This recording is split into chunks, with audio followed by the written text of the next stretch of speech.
Good morning. I am going to see how this goes. I am hoping you can actually hear me. There's a chat box on the side, and everyone should probably take a minute to get used to the controls that you see.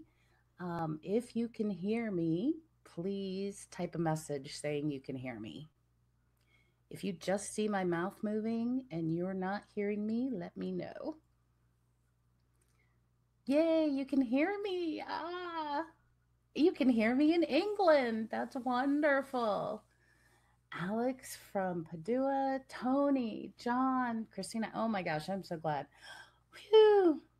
Connie, Tom, Randy. Oh my goodness, we are going to have a house full. George, Drum.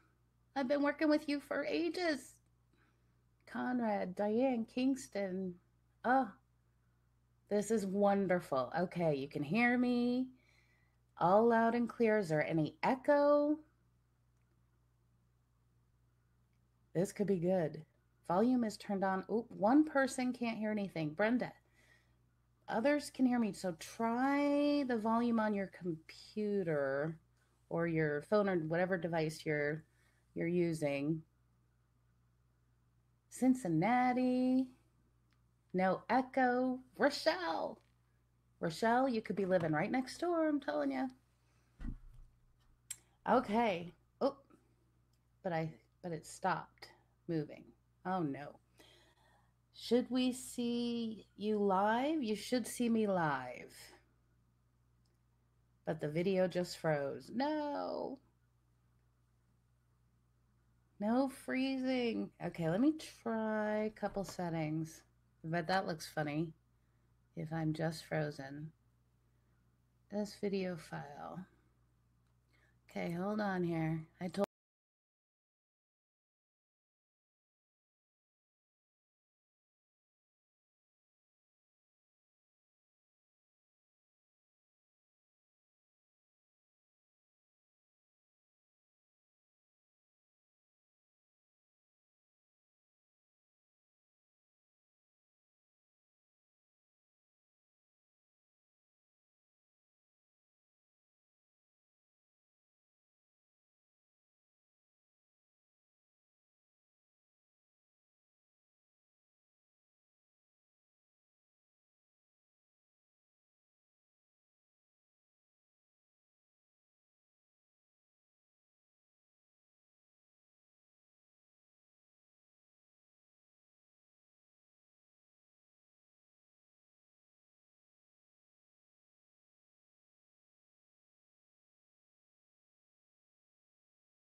how's that?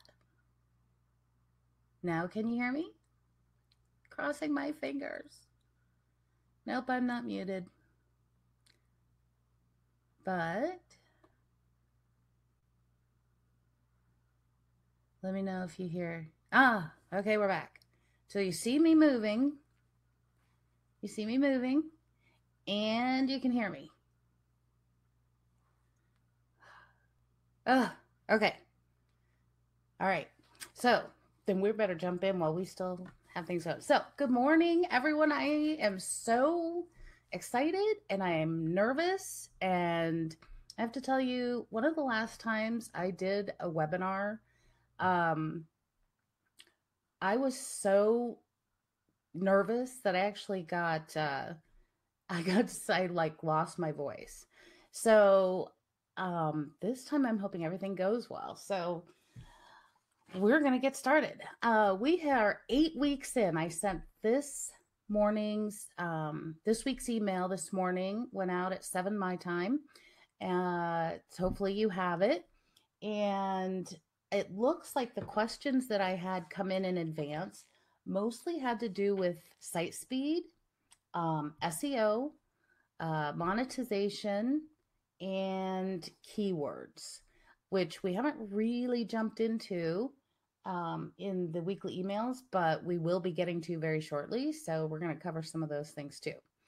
So what I'd like to do is cover some of the questions that were sent in advance. Um, and then we'll do questions through chat as well. I can also do screen share from here. So when we get to something that maybe I need to demonstrate, I'll do a screen share, and then we will see how that works too, because I'm hoping what that does is literally allow you to see me um, doing whatever steps it is that I want to demonstrate for you. Just before I get too far, Rochelle says, if it freezes for you on your end, click the reconnect button. I don't know what your screen looks like, what options you have there, but if you freeze up, click reconnect, and that could work for you. So I have to be careful what I touch here, because I think what I did when we lost sound was unclick my microphone button, which is in a weird spot here. Okay, so hello everyone. Let's dig into some questions here. And you're gonna have to bear with me because I got to go back and forth from some print questions to chat and make sure I don't miss anything. So we had oh, this is a big question, and I pulled this one up first. Someone asked about the earning potential for the kind of sites that I'm talking about building in the weekly emails. I can't imagine any of you are concerned at all about how much money you could make doing this. Am I right? You don't care about that kind of thing? Just this one person maybe is worried about that. I'm waiting for the chat messages to show up. So this is actually a question I get all the time. How much money can you make? And that depends a lot on the quality that you put into your site. And okay, there come the messages. Yes, none of you care about the money. I know. Okay.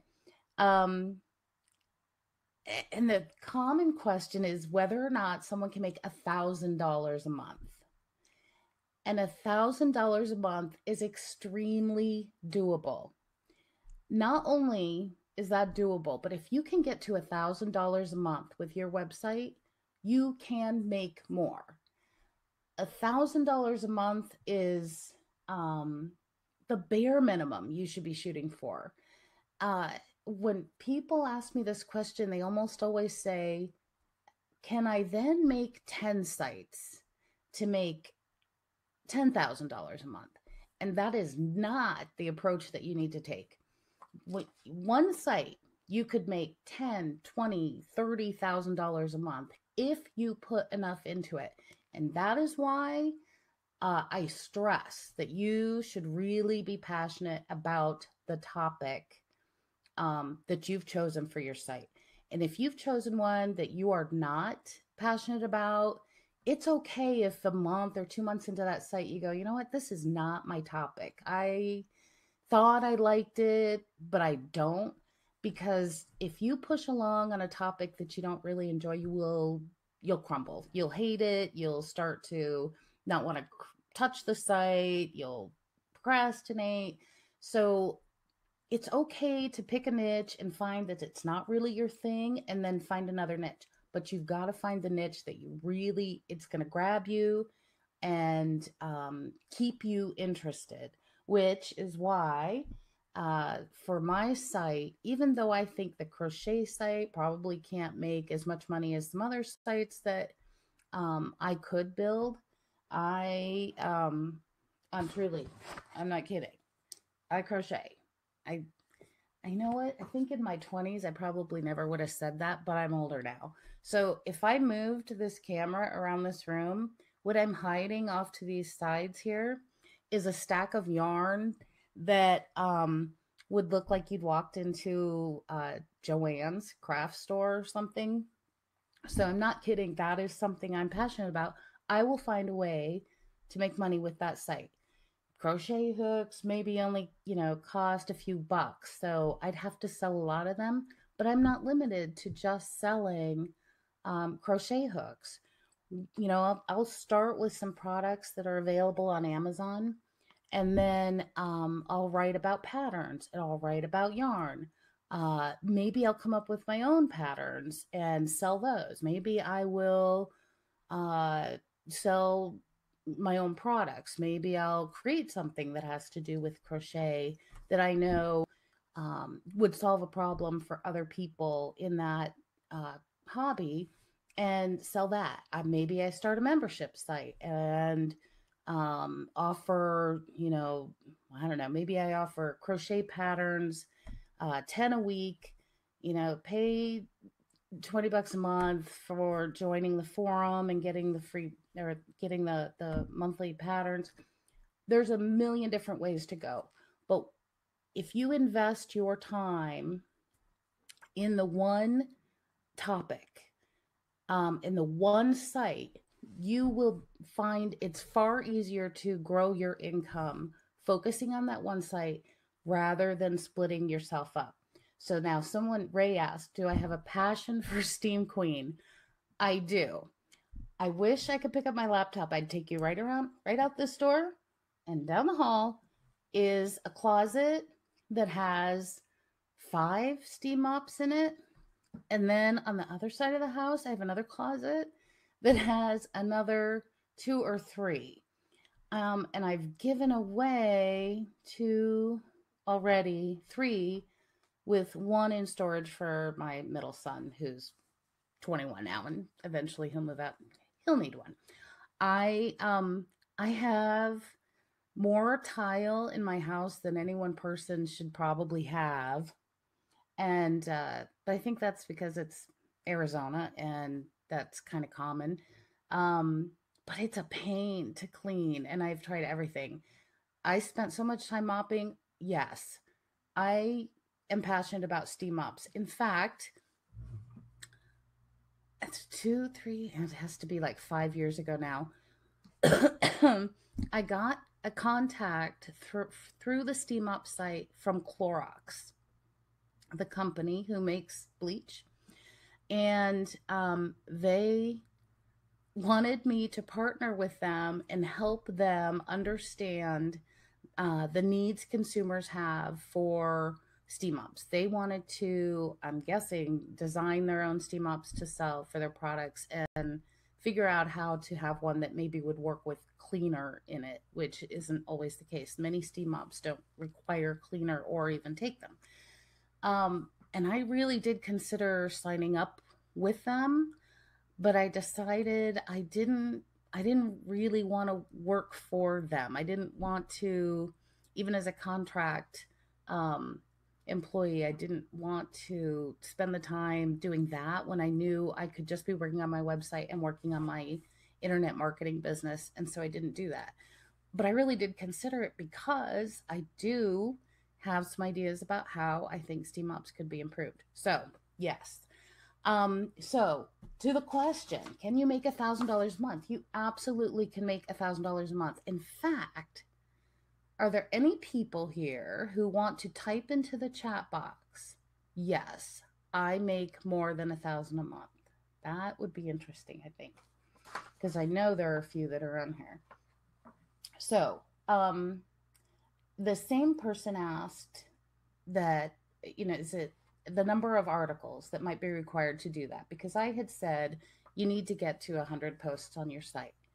And what was interesting is that along with this question, this person said they had heard something similar from other people. I've heard a couple of successful bloggers say things are slow up to the first 100 blog posts. That's true. I mean, you are building, and and it takes a while. The one thing you can't rush is Google. And if we're focused on getting if we're focused on getting traffic from Google, then we're gonna have to wait it out. They're just not gonna rank your post right away. You're gonna kind of have to earn your stripes, um, and so it helps that the more posts you create, all of those posts kind of work together in like a kind of like a web. You know, you're building your little core. I think I've said before, it's like rolling a snow or making a snowman, right? So you start with this tiny little snowball and you're rolling it and you're rolling it, and no one's really noticing it's, you know, that it's of any size at all. And then suddenly you got a big snowball, and that's the base of your snowman. It's the same way with building a website and dealing with Google. You're going to work and work and work, and it doesn't look like anything's happening, but that's because it just takes time and you can't rush it. You just have to keep pushing forward, focusing on the target audience for your site. And truly, when you have really started to focus on the quality of your content and your site and the foundation, and making sure that um, your SEO is in place, and you're trying to add good quality content, unique content, it will take off, and suddenly you will start to see sales. It'll start as a trickle. Maybe it's one sale a month. And then the next month you got 5 sales. And then the next month you had 20 sales. And then sales will come in daily, and suddenly you'll be looking at 100 or more sales a day. Um, okay, Ray said, is it too late in the year to keep on building for Christmas traffic? Absolutely not. In fact, Christmas, holiday online shopping starts to pick up in October, but it really peaks like the day after Thanksgiving.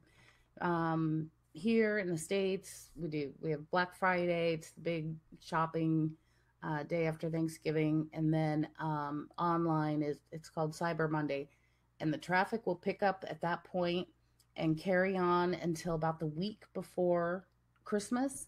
So you can absolutely still be building for the holiday season, and there are several ways to do that. Not only should you find low competition keywords, because those will be easier to rank more quickly. And while we haven't really covered keyword research yet in the weekly emails, if you already know how to do keyword research, that would be my focus. Look for low competition holiday related keywords, or gift related keywords, or holiday decoration keywords. But the other thing to do is to look at your existing content. So if you, I think in one of the weekly emails, when I was going through cleaning up the Steam Queen site, I have a Cyber Monday post that I repurpose every year. I I truly do, when I'm actually focused that year, go into those posts every day. I scour Amazon, Walmart, Target, Overstock, Home Depot, any site I can think of that would be selling steam mops. I will go through there, uh, get any affiliate links I can for steam mops that are being sold at a discount for Cyber Monday special. And if I can't get, if it's being sold by a retailer for whom I don't have an affiliate connection, I'll still put it in the post, because I want the post itself to be the best resource for anyone shopping for a steam up on Cyber Monday. And doesn't matter if I'm going to make money through that sale or not, I want that post to have that link in there. So, I'll scour that, but that means after Cyber Monday, I've got to clear out that post, get enough content in there to still make it relevant, And then as Cyber Mondays, we get like a day or two in advance of Cyber Monday, I start researching and looking for the new links and products that are going to be advertised on a special and pull that information together.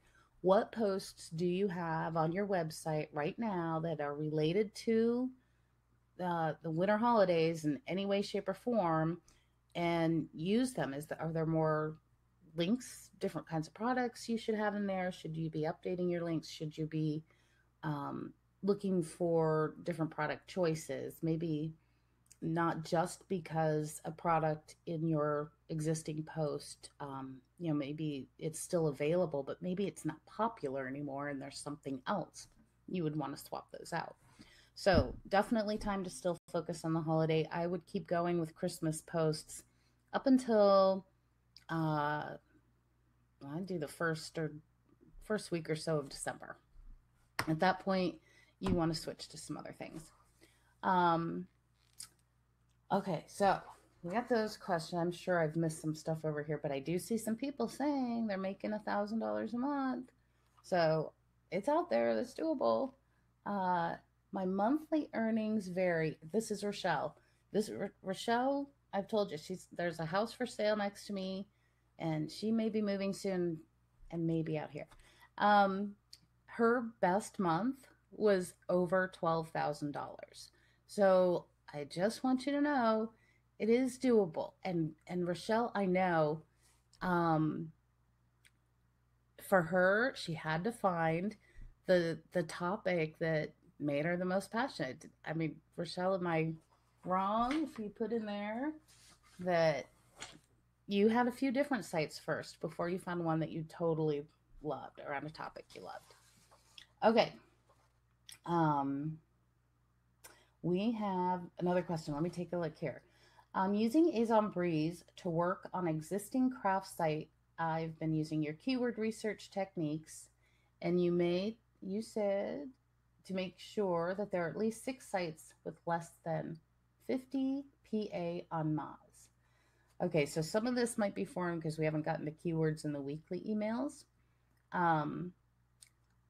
Connie asked, is that sales or net? That's net. That was her commissions for Rochelle. 12,000 in a month was her commissions. Okay, so back to this one question. I have been doing that, but I do notice there are many keywords I have chosen that meet the requirements, but the sites shown in the search results are strong sites such as Pinterest, eBay, Bed Bath & Beyond, Wayfair, Amazon. Can we still compete against these sites as long as their PA is below the 50 mark? And the answer is yes. That PA score that you see is kind of a combination score. It's the number of backlinks plus the quality of the backlinks, all kind of rolled together in Moz's own number there. And so if it's low, it's telling you that particular page, even if it's Amazon, even if it's eBay, isn't as strong as maybe Amazon might be for some other keyword. So do not be afraid if you see retailers in the search results on the first page of Google. You're going to. But if you're sure that they are weak competition, then you're going to stand a better chance. And then it comes down to what you put in the content, to make it a useful resource for the people using that keyword. And Rochelle is saying her earnings are a combination Amazon, eBay, and Etsy. Someone else just saw an interesting question that I didn't want to miss, and I may have to end up going back through here. If not Amazon, what would you recommend? There are several reasons why someone would not be using Amazon as an affiliate program.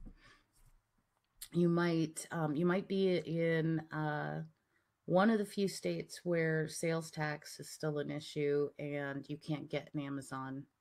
Although I think they're collecting sales tax everywhere. So everyone can be, that was it. Everyone can be an Amazon affiliate in the US. There are no excluded states now, but you may still have a sales tax issue which would prevent you from becoming an affiliate for places like ShareASale, or I think there's another, like Society6, I think still doesn't work with folks who have a sales tax issue in their state. So besides, if you have a sales tax reason that you are looking for an alternative to Amazon, um, you would want to focus on stores that have a physical presence across the U.S. Home Depot, Target, Bed Bath and Beyond, anything like that. And a lot of those you can find their affiliate links at places like Commission Junction, which is cj.com, or Rakuten Linkshare, their affiliate program. I think Pepper Jam, if they're still around, has a lot of name brands too. If the sales tax is not the reason that you're looking for an alternative to Amazon, then my second favorite affiliate network is ShareASale, for a couple of reasons. They tend to have a higher commission rate.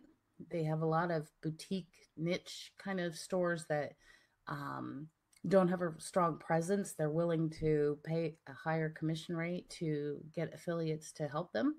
And yet they have some really cool products. And yet they also have some strong brand names in there too. So I have been with ShareASale for, probably since 2010.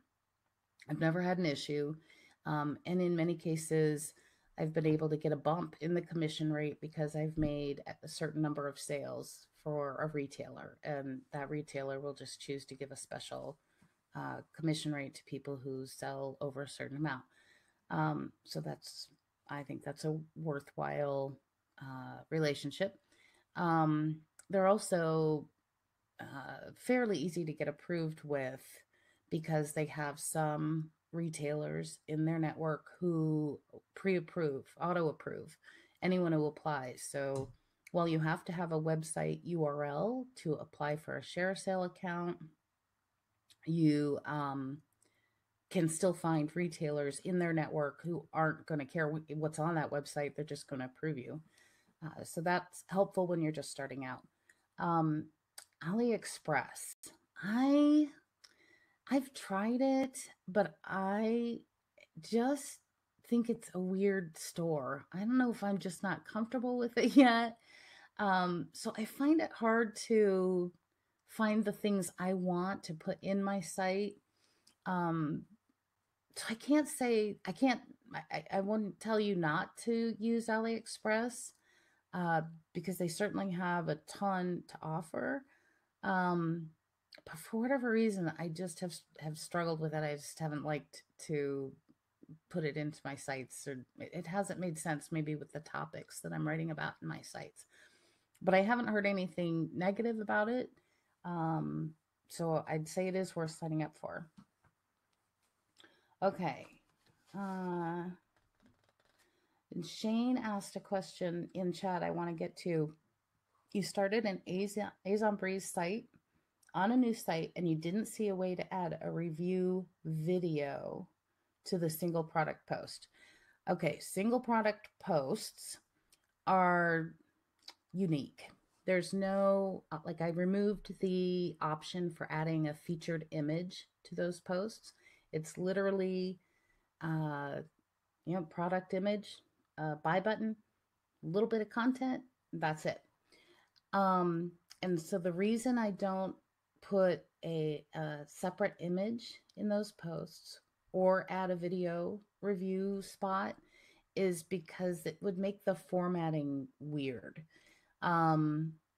If you've got a video review that you want to add to a single product post, I actually think maybe you're using the wrong post type. Okay. Maybe we're going to go to screen share and we'll see how this works.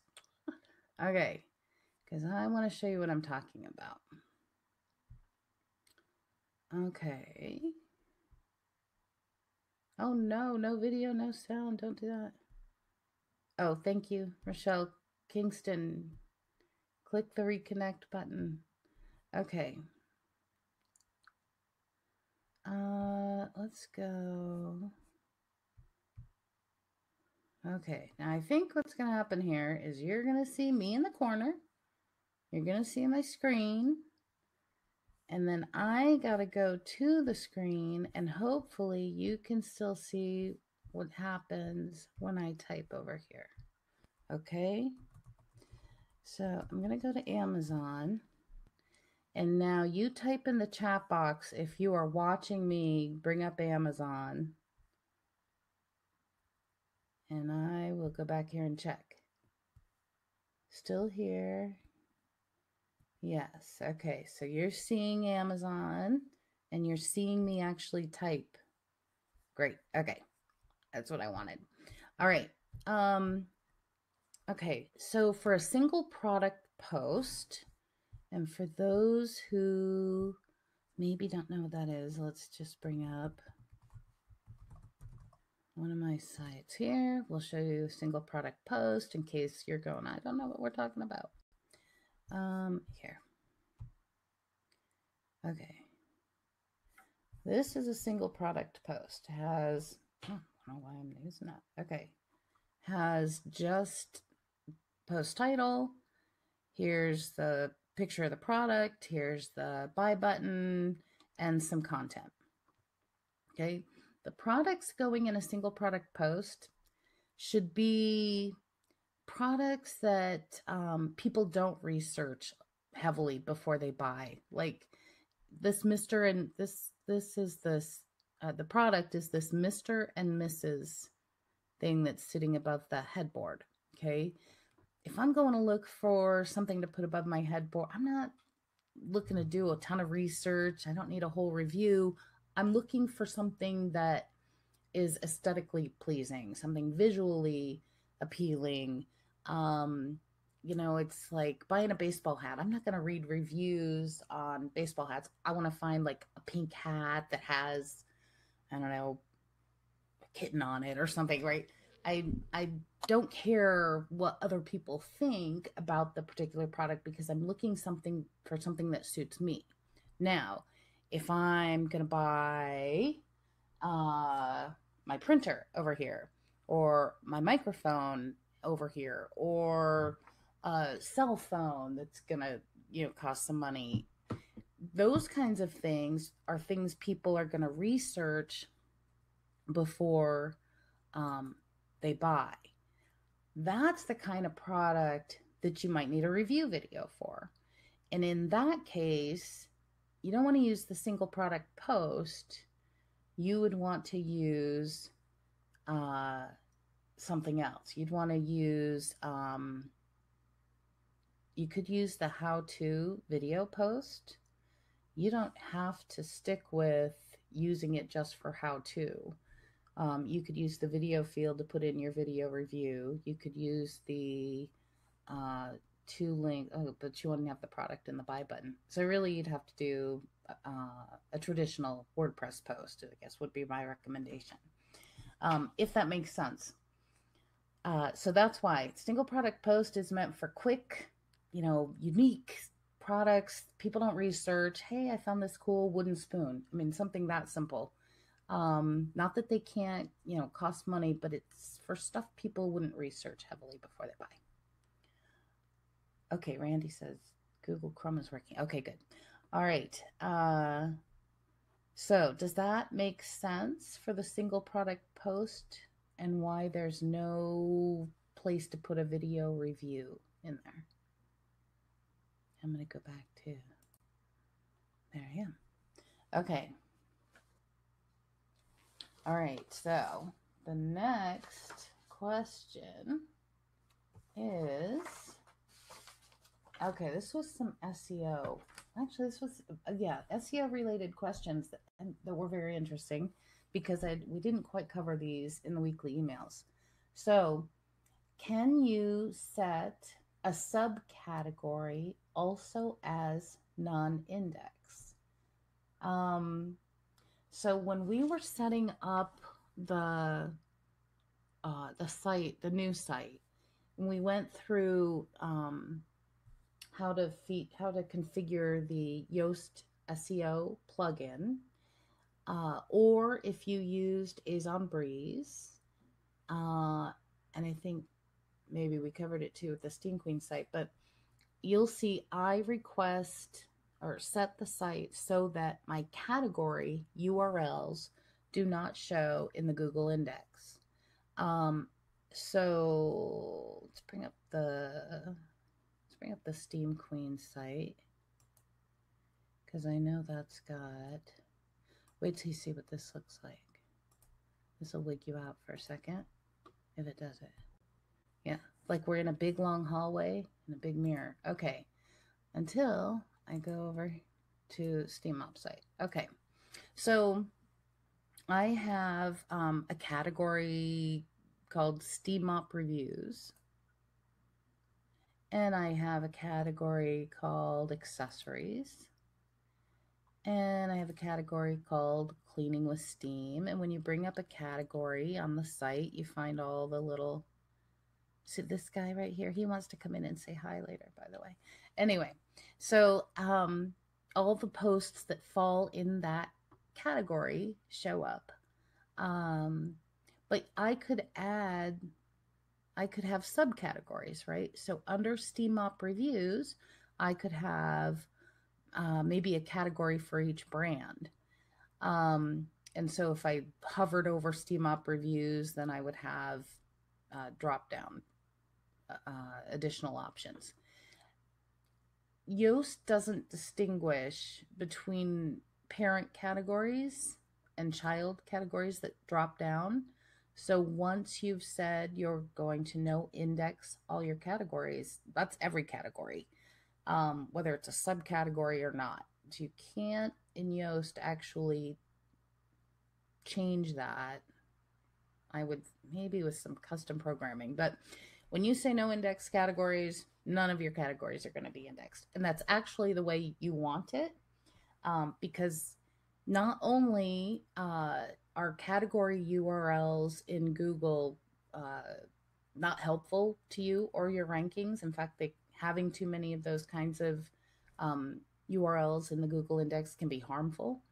But in addition, by no indexing the category pages, you can then put posts in multiple categories if they fit multiple categories, and there's no negative SEO to you, because those category URLs aren't going to show up in the Google index. So that's better for your site visitor.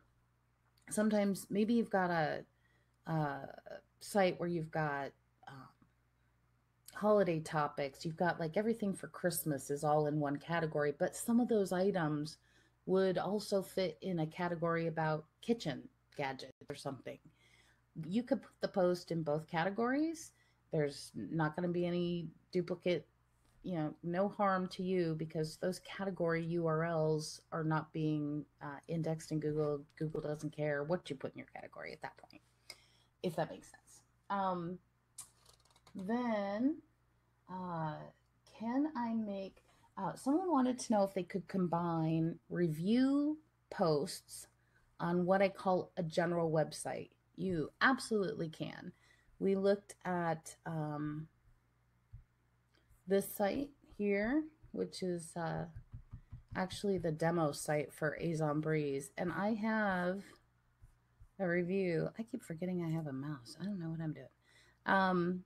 I have a review on this site. You can absolutely do that. Just figure out how your navigation menu should work to, separate those or make them clear or whatever. But you can absolutely do product reviews on a general site where you have a mix of other kinds of posts. So this was a review I added to an Azon Breeze site. Bluehost, this person was trying to add Cloudflare to a Bluehost site, and they got a notice saying Cloudflare Platinum is required for HTTPS, so SSL certificate to function. Um, Enabling Cloudflare free on a website which uses SSL will cause the site to malfunction. So I'm not sure which kind of hosting account you have with Bluehost, and maybe that's making a difference because I had no issue putting Cloudflare on the Cranberry Crochet site for free on Bluehost. And it is now running on HTTP2, and I have an SSL certificate on it for free. So that's on my Cranberry Crochet is on a shared hosting with Bluehost. I haven't seen the notice before that says you have to use Cloudflare Platinum. So in your case, I would take a look at, you might have to contact Bluehost and ask them why you're having to pay for it. Maybe it's that you're on a different kind of hosting account, not their shared hosting plan. Can you use both Cloudflare and Max CDN at the same time? Is that a good idea? Yes, you can use them. It can be helpful. And I gotta figure out how to do. Oh, there we go. And it can be beneficial. But just like everything else, you kind of have to test. On the Cranberry Crochet site, I'm on the cheapest hosting Bluehost has. Of course, there's no content on the site yet, so we'll see what happens. But I have other sites on that account, so I know what will happen. I'm on the cheapest hosting. I have a free SSL certificate. I've got Cloudflare for free. And the site is supporting HTTP2. On the SteamMop site, that's on one of the most expensive hosting plans through Bluehost, with paid CDN through SiteLock, I still can't get it to support HTTP2, which makes me think that maybe I need to get rid of SiteLock and go with without it, see if I can just get the HTTP2 support and skip the CDN. And so I may configure that just to test it and see what happens. So Ray is saying Cloudflare is only secure from viewer to website, not from website to server. It's not really secure as it could be. Okay, got it. And I understand that. That part, since mostly for security purposes, I should be okay because it still has SSL on it. So we still have all the site itself is secure, but the speed is phenomenal. So, and I don't know if it was Cloudflare that caused the Cranberry Crochet site to support HTTP2. Or because I didn't make a server upgrade on my site. So what I'm saying is, yes, you can do Max CDN, you can do Cloudflare together, but really you're going to have to test because every hosting account is different. All the features that you might have on your site are different. And until you run it maybe both ways, it's hard to tell what's going to work best for you. Okay. Let's see, Amazon Pictures. Ooh, Amazon Pictures are sometimes blurry when I use the Amazon URL. Should I still use them or put my own pictures back on the site? Now, here is what I love with Amazon. Where can I find a good example to do that? Amazon Pictures. When you, sorry, oops. I forgot I didn't bring you along with me in screen share. Okay. Screen share. There. Okay. Let's take an example. Most Amazon image URLs have a secret little piece of code in there. And once you know how to use that secret piece of code, you will never have a blurry Amazon image on your site again. So let's take I'm going to copy the image location here. I'm going to paste it in a new tab in my browser. Okay, this is the URL for the Amazon the product image. So this is the URL I got from Amazon. I'm looking at Amazon. I go to SiteStripe. This is the product I want to promote. I click the little image link in SiteStripe, and it gives me this code, right? A whole bunch of code, which includes the affiliate link, but also the Amazon image URL. Okay, right here,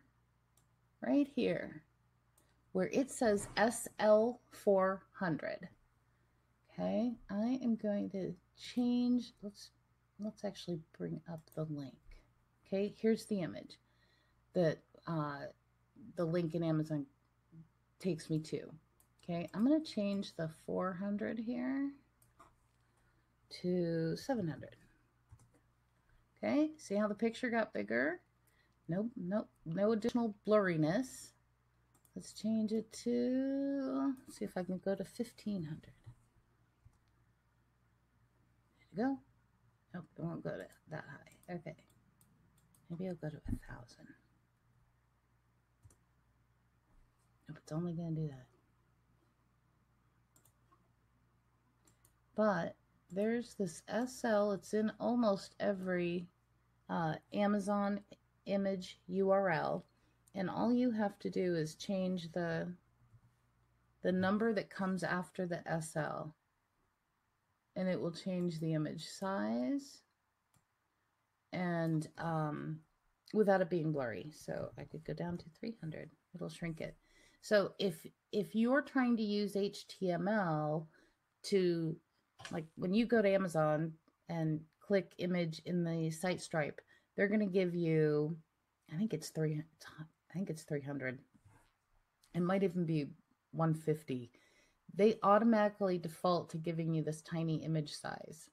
And then you go to put it in your website. It's not very big, so you add some HTML around it to say, you know, I want it to be 600 by 600.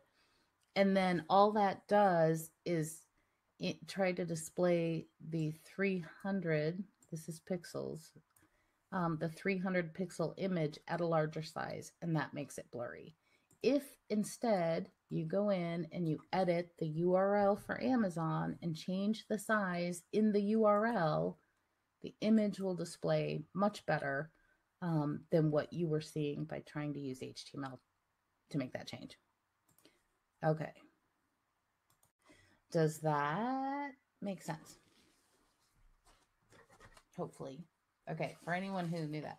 There's actually a page, I'd have to find it again. There's a page on hacks you can do with the Amazon image URLs. You can add borders around them. You can add words on top of the images. And it's still even as this article is ancient, years old, but most of those hacks still work. Just by adding little bits of code to the Amazon image URL, you can do a lot with it. Okay, so I really don't see much. Oh, this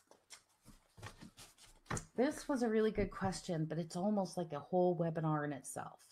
On Amazon Associates, I see over 900 clicks, but no sales. What is that telling me? That could be telling you anything. It could be telling you you're clicking on your own affiliate links. It could be telling you maybe you have I forget, there was a link checker plugin available that you could put on your Amazon site, and you could run it and it would tell you whether products were out of stock, so you knew which ones on your site you had to replace. That would actually do that check by clicking on your affiliate links. I don't know if those 900 links are from a plugin you have, or the clicks are from a plugin. But if you're seeing that many clicks and no sales, it's definitely something you want to explore. It could mean that you have a mismatch between the content in your post and the people coming to that post. Trying to think of an example. Let's say you've targeted a keyword like tall yellow floor vases. Okay.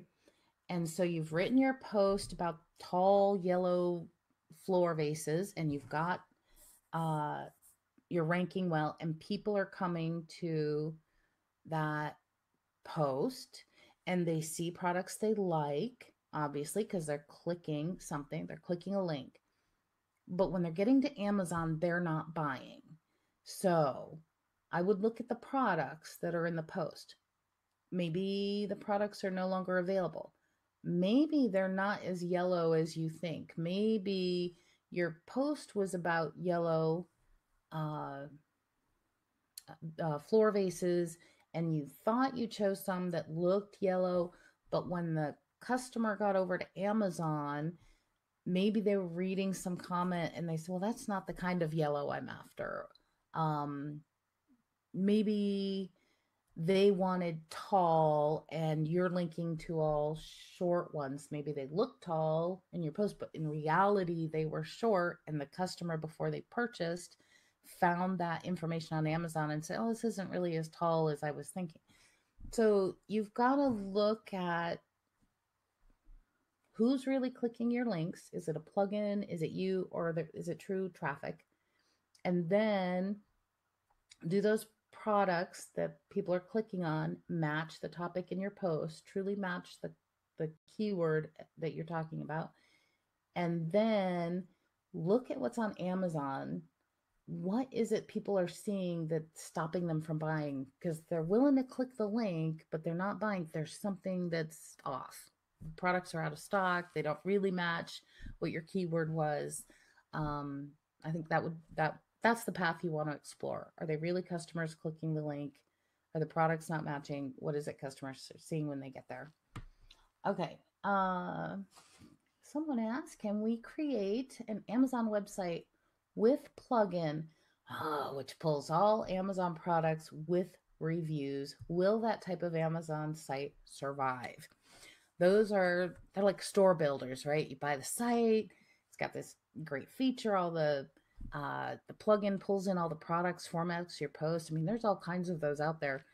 You click select a few categories, it drags in 1,000 products from Amazon, creates a post for each one, boom, you're done. But in almost every case, the content for every post is not unique. It comes from Amazon. It's already written. It already exists on the web. Not only does it already exist because it's on Amazon, but every other person who uses that same software and includes the same product in their post or in their site will have the same exact content for all the products that overlap. So there's nothing unique about that approach.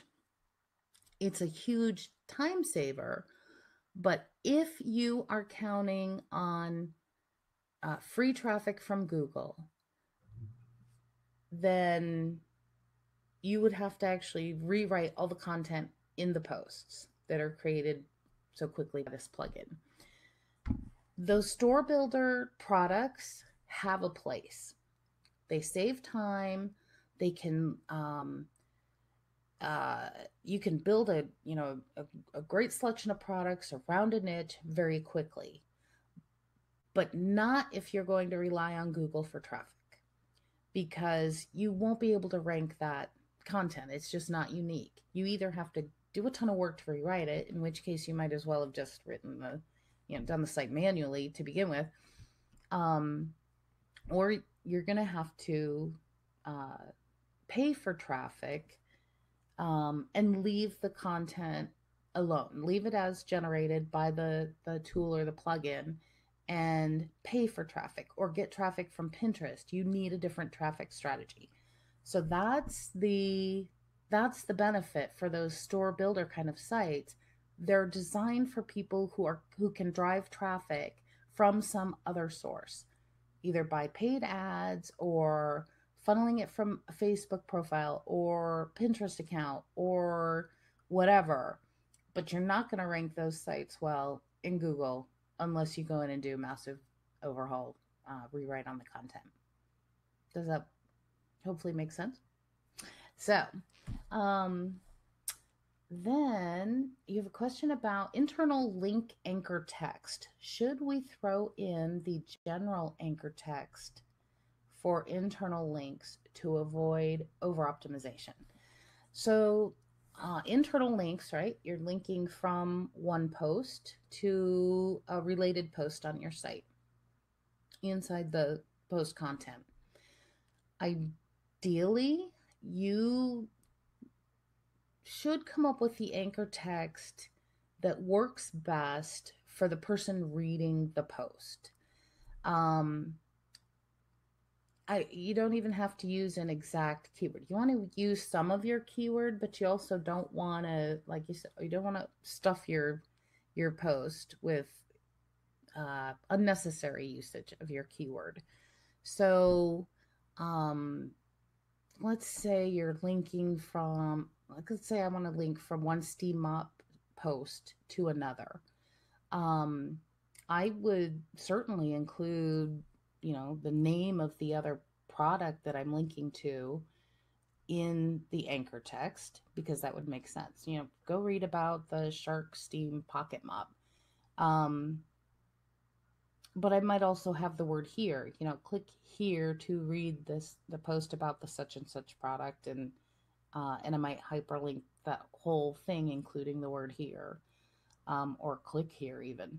So I think you focus on what anchor text would make most sense to the person who's reading the post, and yet is clear about what they'll be reading about when they get to the other link. And that way you're most often you're going to end up with some keyword in the anchor text, but not exact keyword, same keyword anchor text you're using to link to that post over and over and over.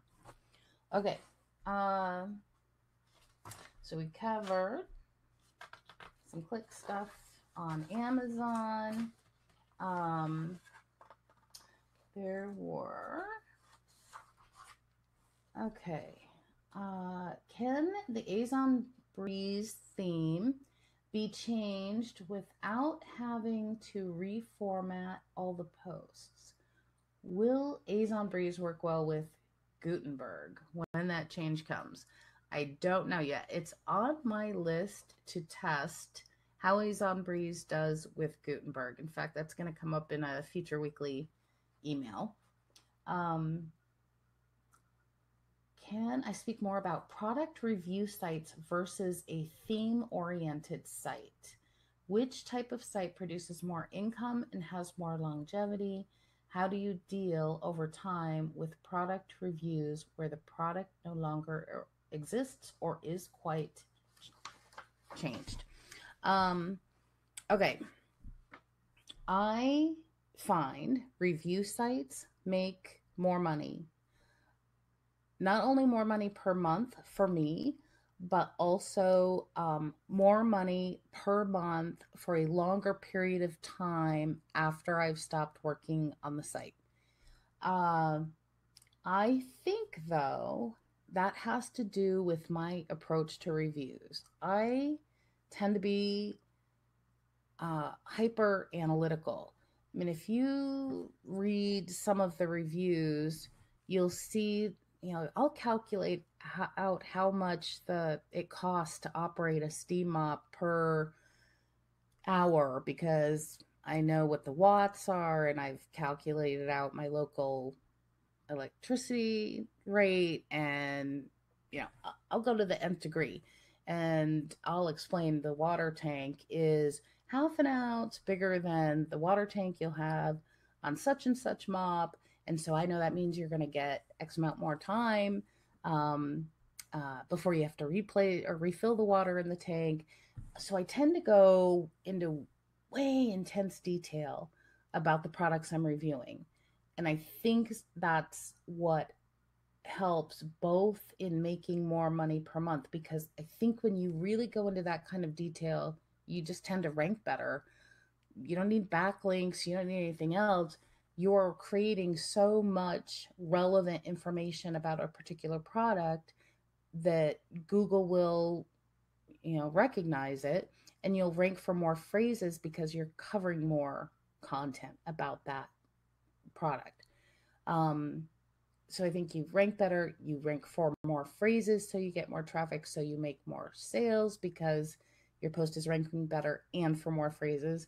Um, and they tend to rank well in Google for a long period of time. Plus, you're writing a lot of content on a site about one kind of product. So on a general site, you're writing about maybe dishes one day and wall art the next day and a garden tool on the third day. And while they're all related to home, those posts don't all relate to each other. But on a review site, every post that I create, because I'm focused on one kind of product, every post I create is related to that one kind of product. So it's a tighter nucleus of information on a review site, which I think, again, tends to help it rank better, and for a longer period of time. But products do change. They go out of stock, they get discontinued, they get replaced by a new model version, and then you're stuck with this post about a product that no longer exists. But um, in those cases, people are probably still researching the old product. I have a steam mop review on the site. It's one of my highest ranking posts, and it's a steam mop that I love, and they stopped selling it. Um, and then mine broke because I won't mention which child in the house forgot to refill it with water while they were using it, and burnt out the motor, but um, or the heater or whatever it is. But I was devastated because that was the go-to steam mop. I might have 10 or whatever in the house, but that was the one that I wanted to use. And then my mother-in-law found it was for sale at, I don't know, some place called Tuesday Morning, or some place that's only open like one day a week in California. And she called me and she bought it. So even though it was discontinued, it was still available someplace else. But the brand also has other models. So in my post on my website, I can explain this model is no longer available, but here's what I would replace it with. Here's the other model number in the company's lineup uh, that I think is, the next best choice, or the one that you would go to now. So I'd leave the post up, but towards the top, I usually edit it with something like, this model is discontinued. Please see, and I'll link to a review of whatever the replacement model is. So I'm not getting rid of content that was ranking well and serving me well. I'm basically repurposing it as a way to drive people to whatever the other product is. So, how to do reviews if we don't own the products. And that comes up a lot. How can you possibly sell anything if you've never used it? Um, and again, I think it comes down to reading between the lines, understanding what people are saying when they're writing reviews. It takes some practice. I wonder if we could bring up, that's almost got to be like the next, we're going to have to make that a big piece of the topic of the next webinar, because we will be covering it in a weekly email. But I don't know how to describe the process without spending some time digging into a product. But I write reviews of products all the time, that I've never used, because I do my research. I read the product manual. I read the every review on Amazon. I read the manufacturer's website page on the product, um, and then I piece together. So in the reviews on Amazon, that's where you find some very interesting trends. A ton of people bought it and they said, "Oh, it's great, it's great, it's great, it's great." Okay, but then you find the people who write the really long stuff. And usually, if someone's taken the time to write a lot of stuff on Amazon, they were serious about what happened to them, what their experience was. So sometimes you'll read those and you go, they just didn't know how to use the product. They didn't read the manual. Um they didn't understand what it was supposed to do. It was never supposed to operate the way they said it was. Or someone writes a big long negative review because it arrived uh, in a box that was bashed. That doesn't really count against the product. So you got to discount those. You got to look for the chunks of information that people spent a lot of time on. They were very detailed. Um, or look for trends. Like if every fifth comment on Amazon, someone says the lid to this pot doesn't fit, there's a problem. So you got to look for these trends that are happening. Now that you know the lid doesn't fit and it comes up a lot, people are talking about a lot. Why does the lid not fit? Can you ask the manufacturer? Can you contact them? Say, this lid doesn't seem to fit. It comes up a lot. Why are people saying that? Maybe they say, you know what, in the old last year when we were making it, the lid didn't fit. We had a problem. I don't know, manufacturer specifications were wrong, whatever. And then we changed it this year and it fits much better. Okay, now you have a piece of information that's not showing up in the Amazon reviews. It came from the manufacturer that answers a problem that comes up a lot in the reviews.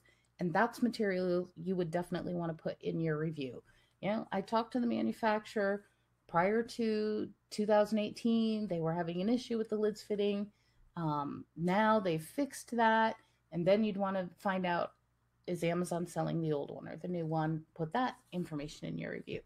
So with enough research and reading, you can describe how well a product works or does what it claims to do without ever having touched that product at all. But you've got to do some analysis, you've got to do some reading, got to do some research. Okay. Shalane says, I have some share a sale banners in my sidebar. When I run the site speed, it tells me that they need to be optimized. How would I do that? And you can't, because you don't own the server on which those banners are being delivered from. You don't own the shareasale.com website, and their files, so you can't fix them.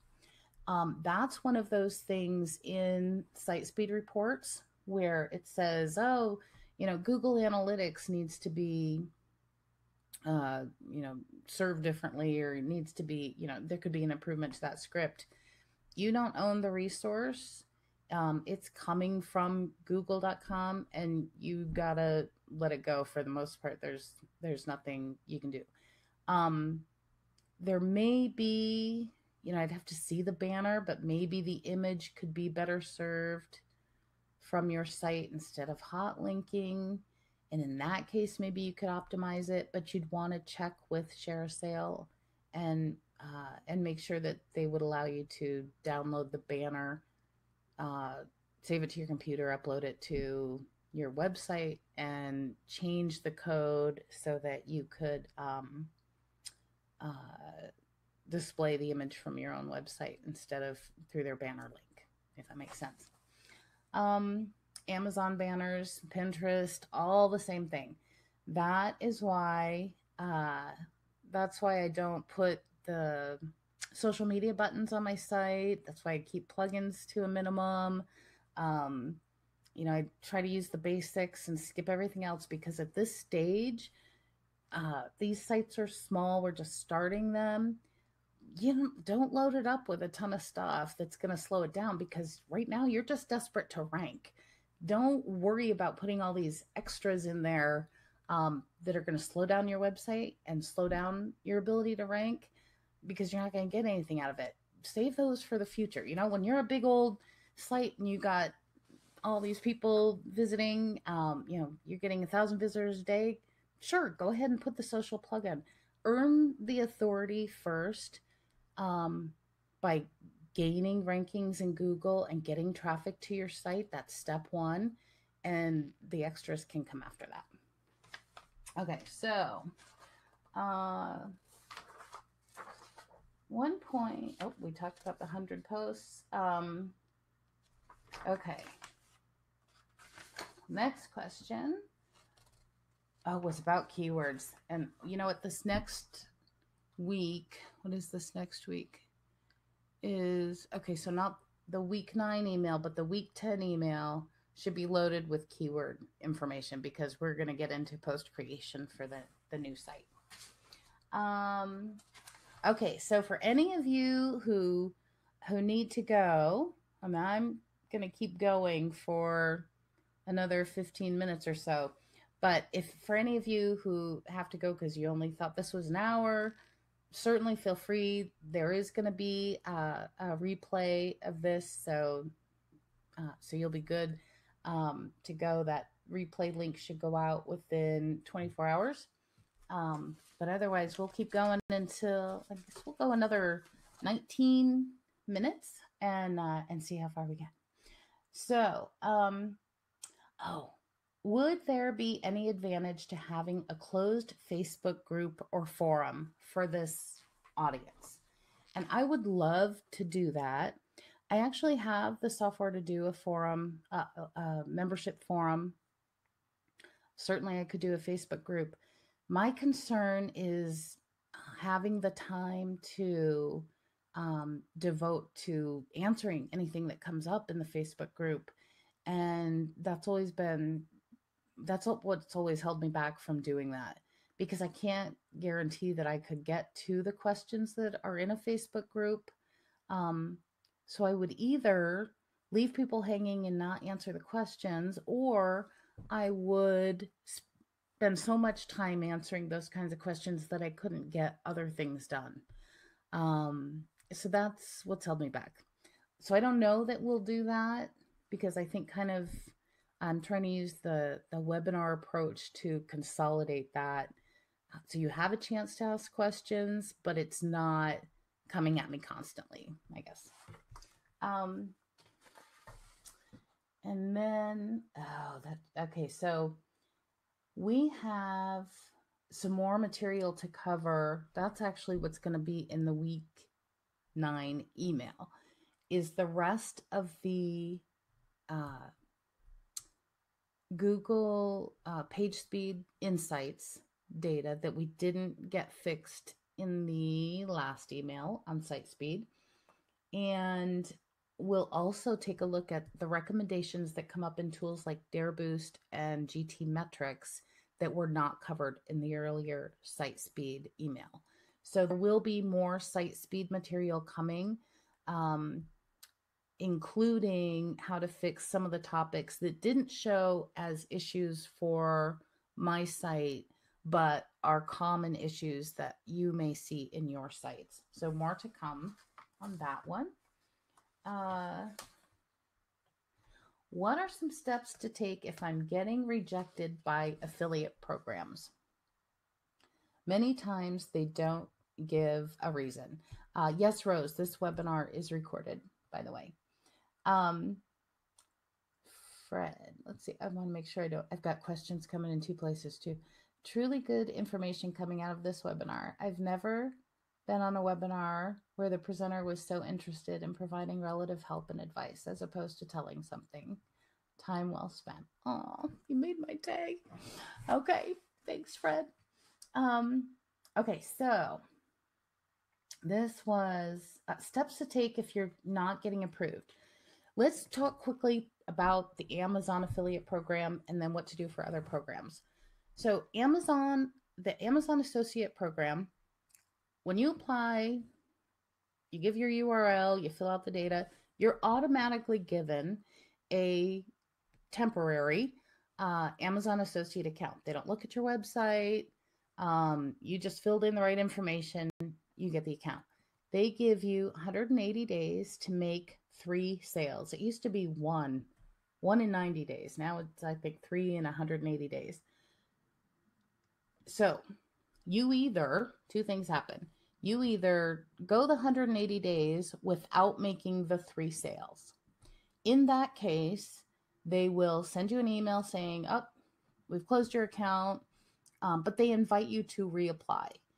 They've still not looked at your website. The only thing they're doing there is saying, oh, you didn't make the 3 sales, try again. And you can continue to reapply as many times as you needed to start that 180-day clock over again. But you will end up with, Alex is saying 1 year for 3 sales, 180 days. It's half a year. Yeah. So, but you can start over again and the clock will start again, but you might get a new tracking ID and you'd have to swap everything out on your existing sites. So fairly quick change to swap out the first temporary tracking ID with a new one. Or you do make the 3 sales within the 180-day period. As soon as you make that 3rd sale, Amazon then looks at your website. They're going to look at your content. They're going to look at your number of posts, make sure you're not breaking any rules, blah, blah, blah. And as long as you're doing fine, as long as you have, really just want to make sure your content is unique. And one of the emails they sent to someone on my list recently just said they suggested that you have 10 posts. So they want to make sure the site isn't too thin, but it doesn't have to be a 100-page site. And they want to make sure that your content is unique. But that's when they're going to look at your site, and then you're approved as long as you're not breaking any rules and you meet their requirements. Then other affiliate programs. ShareASale doesn't look at your site when you apply, but each retailer has their own approval process. Some will look at your site. Some automatically approve you, may never look at your site. The ones that look at your site are probably the ones you're really interested in because they tend to be the bigger brand name stores or recognizable stores. And in those cases, what they're probably looking at is the appearance of your site. They want to make sure that it's something that they know would resonate with their target audience.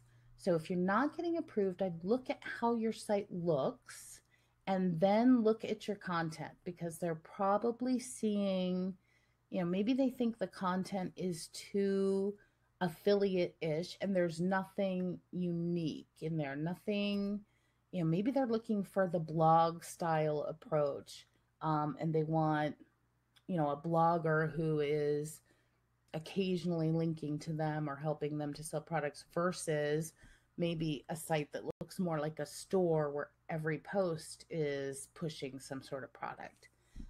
So a lot would depend on who it is you're applying to, but I would take those things into consideration. First, look at what your site looks like, how much content is on it, what kind of content, how unique is it, and then keep going. Go to ShareASale. I'm telling you, you can do a search in ShareASale for merchants that auto approve, and they're not going to look at your website, and you're going to get approved. There's plenty of them in there, and that'll help you. That'll at least give you something else to work with to get started. Okay, so let's see next. Inspiration. This was interesting. Do you have any places you look at for inspiration for sites to build? They'd stumbled across a particular topic, and it's about a product that they would like to buy at some point. Would that make a good site for them to write about? And again, back to, really think about it. Do you really want to read manuals about steam mops for the next 2 years? And if you go, read, you know what? Go read one. That's it. Go read one manual on a topic that you want to do a review site on. And if you can't read it all the way through, that is not the topic for you. That is how I know I never want to do a review site on tools. I can't do it. I don't understand the terms. I don't want to understand the terms. I don't like the features. I don't understand how the wood goes through the whatever. Table saws is what I'm thinking of. I almost have flashbacks. It's a bad. So, read a manual and see if you really want to read that kind of detail for 2 years. Yep, Michael. Yes, concentrate on one niche rather than several. Um, this seems to suggest confirmation that if a newbie concentrates on getting those early sales with Amazon, yes. So in the weekly emails, we haven't talked about applying to the Amazon affiliate program yet. And when do you want to do that? Ideally, you want to do it as close to the first post you're going to publish that has an affiliate link in it as you can get. So, get all the site building stuff done first. Don't apply before the site is up or, has anything on it. You just have the URL and you own it and you want to apply. That's a little early. But get all the site building stuff done, then apply right before you start to do posts that are going to have affiliate links in them. And that's going to get you as close as you can get to making sales within that 180 days. But if you don't make those sales in the first 180 days, that's not a problem. Don't take it as a negative. You wouldn't be the first person to hit that. That's why Amazon allows you to apply again, start over, but keep building the site. If you just do a handful of posts, you're not going to make those 3 sales. Excuse me. Okay. That one. All right. Monetization is what we're talking about actually in this week's email, the one that went out this morning. But what if you're in a niche that is, or Amazon isn't really isn't the best affiliate? So I know there are lots of people who have health care related sites, or I've seen sites, promoting general nutrition kinds of items, and maybe there's a better market for that. Find affiliate programs. I usually go to Google and do a search. Let's see. Gotta figure out these controls again here. Okay. Let me get to, that's where we want to go. Okay, so let's go take a look at,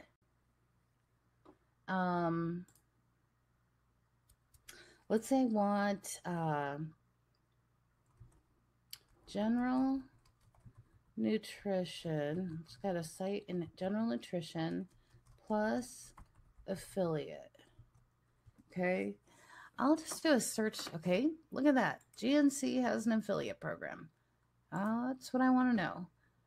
Here, recommended 5 affiliate programs for people interested in holistic. I'm assuming that's going to say health something or other. Okay, so I would go to GNC. I'm just going to bring up one link at a time. Oh, look at that. GNC has partnered with CJ. Why won't it let me highlight my text? I don't know. I should have warned you. I am doing this webinar from my new laptop that is, I know I've had it for probably 6 months now, but I've never used it. So it just was faster, except for in Chrome. It's horrible. Okay, so here, GNC has partnered with CJ Affiliate for their affiliate program. You can sign up here. Here's the link.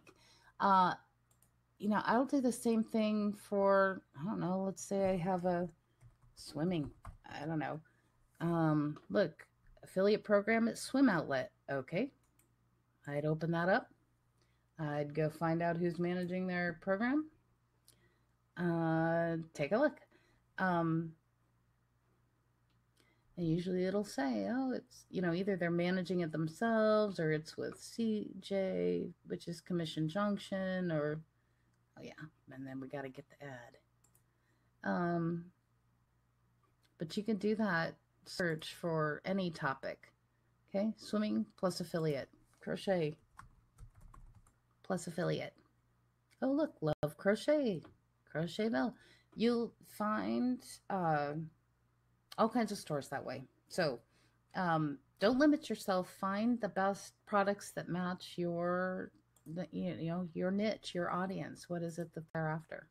So, okay. Now,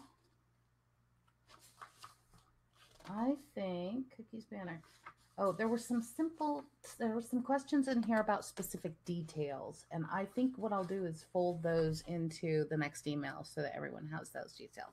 All right. So you guys have been patiently listening to these questions and answers. And I'm going to kind of scroll back through and see if I missed any. We'll focus on the chat questions here for the last few minutes. Do you keep your site forever or do you sell them? I definitely have a few I should sell because I know I'm never going to get back to them. But I don't sell them. I hang on to them. I have closed a few where I can think of 2 sites where I had 10, 20, maybe 30 posts on them already, but I just knew I didn't like the topic. I just was never going to get back to the site. And sometimes when I'm going through my list of domains I own, I go a little too far one way. I chop the list and I get a little realistic. Like, I'm not going to sell this. I'm not going to work on it. I need to just get rid of it because I know I have this core set of sites that really needs to be my focus. And that's what I do. Alex said, effective in 7 days, Amazon is terminating your associate account as well as the operating agreement that governs it found here. Why? You haven't referred any qualifying sales for more than 365 days. Oh, okay. So that's what you were saying, Alex, versus where I said 3 sales in 180 days and you were saying a year.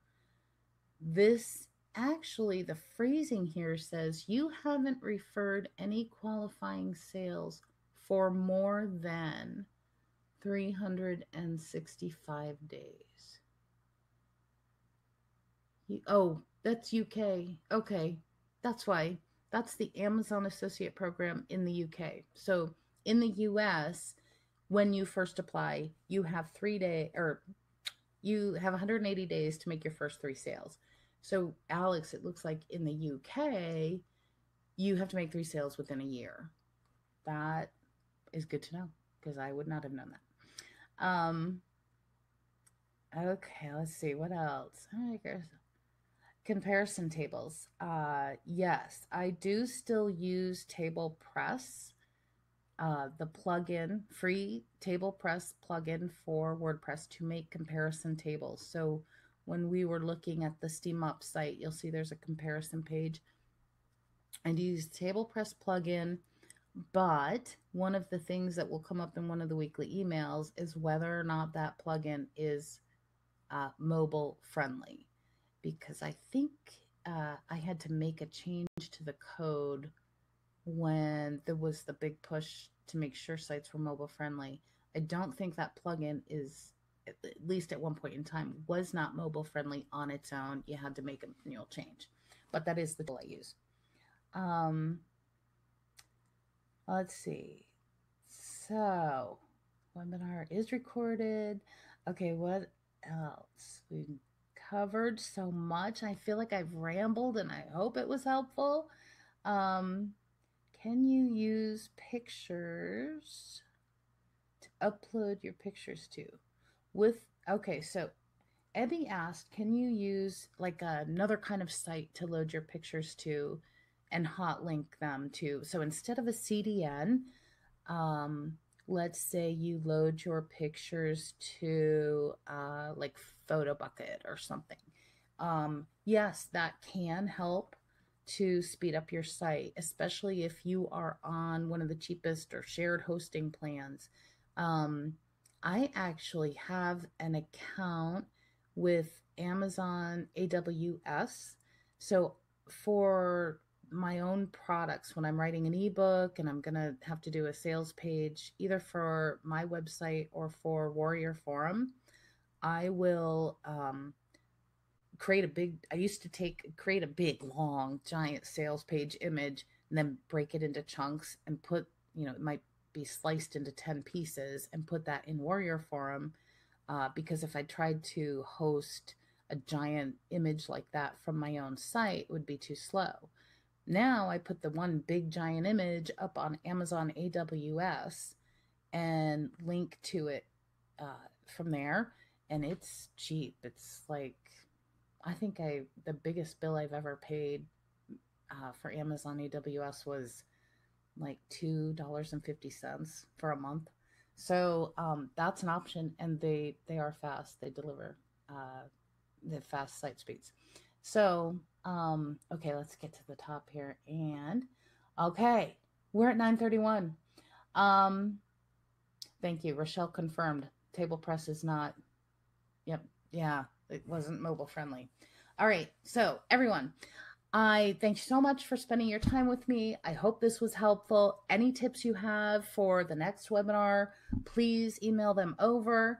I hope you have a wonderful week, a wonderful weekend, and look for the replay link. Send me any questions that didn't get answered, and we'll make sure I'll either answer them by email or we'll fold them into the next session. Thank you guys so much. Bye.